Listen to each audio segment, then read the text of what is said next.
Praise the lord. మరి ఉదయకాల సమయంలో మరొకసారి వీడియో చేయడానికి దేవుడు ఒక ప్రేరేపణ కలగజేస్తున్నాడు. మరి ఎవరెవరైతే ఏ ఇబ్బందుల్లో ఏ సమస్యల్లో ఉంటున్నారో మరి ఏమాత్రం అధైర్యపడక, ఎందుకు నిరాశ నిస్పృహలలో ఉంటున్నావు? దేవుడు నీతోనే మాట్లాడుతున్నాడు. లేచి లేచి ప్రార్థించు. దేవుని మీద నమ్మకం ఉంచి ప్రార్థన చేసి నువ్వు ఏ పనికైతే వెళ్ళవలసి ఉందో ఆ పనికి ప్రార్థించి మరి ముందుకెళ్ళమని కూడా దేవుని పేరిట మీకు తెలియజేస్తున్నాను.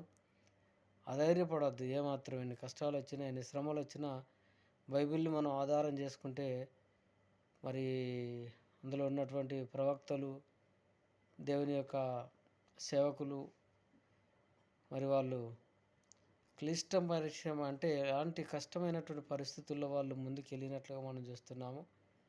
మరి మనం చాలా సింపుల్గా ఏ పనైనా చేస్తే సులువుగా అయిపోవాలని మనం ఆశపడుతుంటాం. మరి అలాంటి వాటికి ఆశీర్వాదం ఏ విధంగా వస్తుంది? మరి ప్రవక్తలను మనం చూస్తే అక్కడ వాళ్ళు ఎంత కష్టపడ్డారంటే మరి ఆ కష్టానికి తగినట్టుగానే వాళ్ళకి ఈరోజు ప్రతిఫలం లేదా? చూడండి, ఒకసారి అధైర్యపడద్దు, కానీ దేవుని యందు నమ్మకం ఉంచి ప్రార్థించండి. సహవాసం కలిగి ఉన్నవారు సహవాసానికి ఖచ్చితంగా వెళ్ళండి. ఒకవేళ సంఘానికి వెళ్ళకపోతే ఏమవుతుంది అంటే, నేను ఇంట్లోనే ఉండి ప్రార్థన చేసుకుంటానంటే, మరి నువ్వు పని కూడా ఏ పని అయితే నువ్వు చేయడానికి బయటకు వెళ్తున్నావు పని కూడా ఇంట్లోనే చేసుకోవచ్చు కదా? లేదు, ఆ డ్యూటీకి మాత్రం ఆ పనికి మాత్రం ఖచ్చితంగా అక్కడికి వెళ్ళి పని చేయాలి.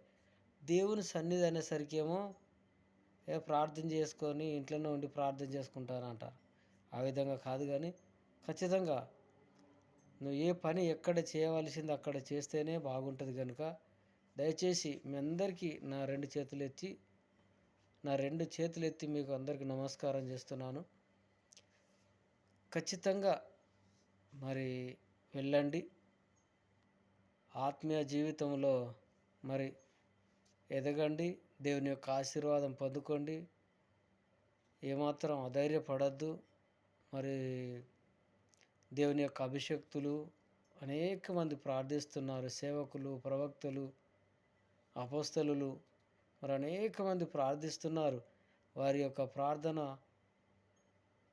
ఫలితమే ఈరోజు మనం బ్రతికి ఉన్నామంటే దేవుని యొక్క మహాకృప. కనుక మరి వాక్యము చదవగలిగిన వాళ్ళు చదవండి, ప్రార్థన చేయగలిగిన వారు ప్రార్థన చేయండి. ఎలాంటి పరిస్థితులు ఉన్నప్పటికీ కూడా నువ్వు ఆ క్షణమందైనా ఒక చిన్న ప్రార్థన చేసుకో.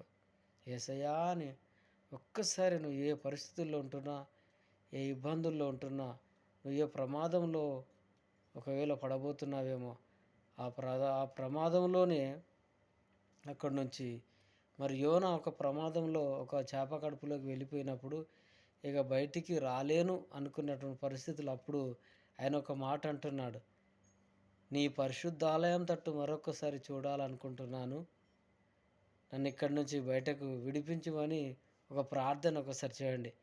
చేప కడుపులో ప్రార్థన చేస్తే విన్నాడు మన దేవుడు. నువ్వు ప్రార్థన చేస్తే వినలేడా? ఖచ్చితంగా వింటాడు. ప్రార్థన చెయ్యి. అధైర్యపడకు, కానీ మోకరించు.